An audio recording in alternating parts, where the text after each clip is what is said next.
In front of me is Samsung Galaxy A57 and today I would like to show you how you can clean storage.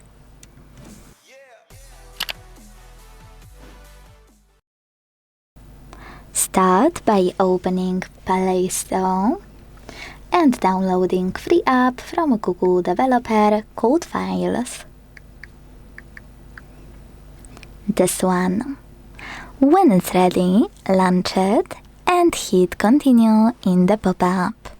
Then for it to work, tap on gray switcher next to allow permission. Now click on those three lines at the top left corner and select clean at the top.